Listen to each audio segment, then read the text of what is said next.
Τζορτζή. Εγώ είμαι η Αλεξάνδρα Κοκκουλιά, με κάποιους έχουμε ξανασυναντηθεί. Είμαι χαρούμενη γιατί είναι η πρώτη συνάντηση και δεύτερη γίνεται για να αναγγείλουμε ευχάριστα πράγματα.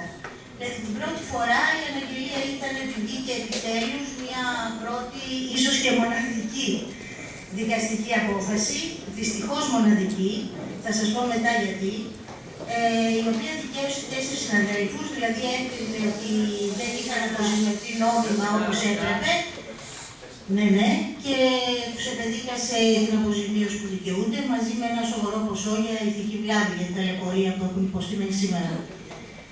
Δυστυχώς, ενώ το απλό και το σίγουρο ήταν να ακολουθεί η διαδικασία για όλους, δηλαδή μια κλασική εργατική διαφορά, έχει γίνει κατά τη γνώμη μου ένα πολύ σοβαρό λάθος στο παρελθόν διαχειρίσεως αυτής της υποθέσεως, δηλαδή χάσανε όλοι δυστυχώς οι συνάδελφοί σας την προθεσμία. Είναι κατά τη γνώμη μου ανεξήγητο πως τόσοι πολλοί άνθρωποι μπορεί να κάνουν ένα τόσο μεγάλο λάθος. Εν πάση περιπτώσει, αυτό έγινε. Χάθηκε η προθεσμία για να γίνει μια κλασική εργατική διαφορά όπως αυτή που κάναμε εμείς και μόνο 4 συνάδελφοι το τόνισαν μαζί μου και δικαιώθησαν βέβαια. Εγώ δεν είχα επιλεγεί από κάποιο συνδικαλιστικό όργανο της Ολυμπιακής, ούτε πρωτοβάθμιο, ούτε δευτεροβάθμιο. Ήμουνα μια ανεξάρτητη δικηγόρος που είχα αυτή την καλή ιδέα όπως απεδείχθη. Λοιπόν, ένα σοβαρό λάθος που έχει γίνει λοιπόν, το οποίο είναι καπιτάλε για τη συνέχεια, είναι ότι χάθηκε η προθεσμία για να γερθεί μια εργατική αγωγή.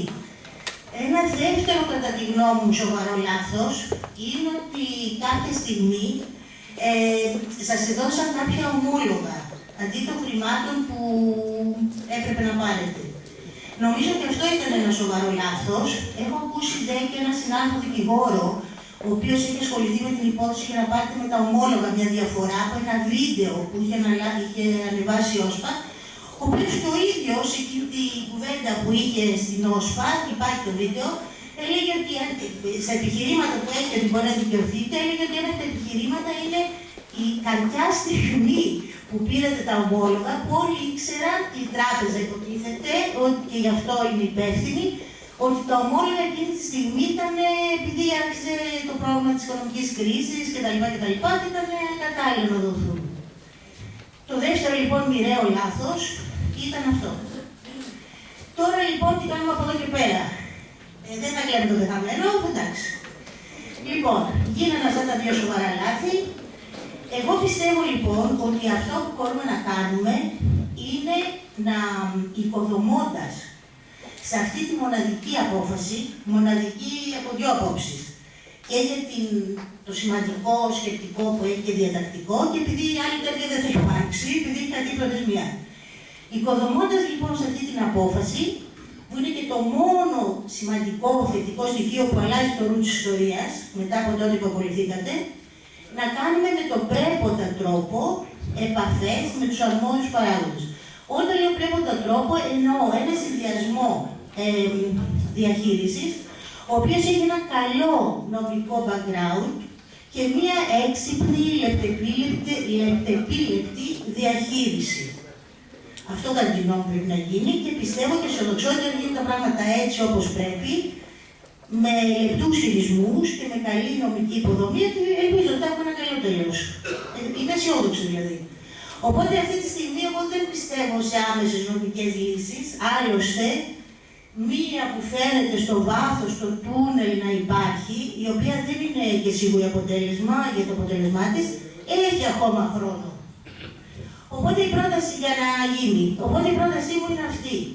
Τώρα λοιπόν, για να μπορέσουμε να το κάνουμε αυτό, πρέπει να υπάρχει ένα αντιπροσωπευτικό, πώς να το πω, ένα αντιπροσωπευτικό όργανο, το οποίο αυτή τη στιγμή εγώ πιστεύω ότι πρέπει να είναι, δεν έχουμε ανάγκη οικονομικά και από τέτοια, μια άτυπη ένωση προσώπων, εσείς δηλαδή, που σας ενώνει ο κοινός σκοπός, που είναι δηλαδή ότι είστε απολυμμένοι μη αποζημιωθέτες και αγωνίζεστε για αυτόν τον σκοπό. Τίποτα περισσότερο, να γίνετε μέλη, έχει μεγάλη σημασία, είναι δυνατόν να γίνετε όλοι όσοι έρχεται αυτό το ίδιο πρόβλημα, ώστε να είμαστε αντιπροσωπευτικοί και να έχουμε κύρος και στις συζητήσεις και στις επαφές.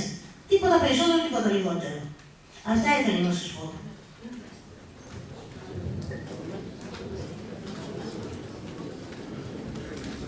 Αν θέλετε να ακολουθήσουν ερωτήσεις, αν υπάρχουν, και να απαντηθούν.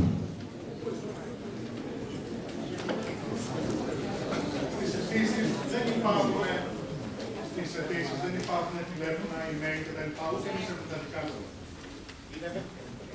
Πώς θα είμαστε σε επαφή? Είναι μέσα στο Facebook. Και συνέχεια. Είναι μέσα στο Facebook. Θα σας τα δώσουμε. Σε αυτές τις αιτήσεις δεν απαιτείται τηλέφωνο, email, να γράψουμε. Ναι. Μπορούμε να το γράψουμε.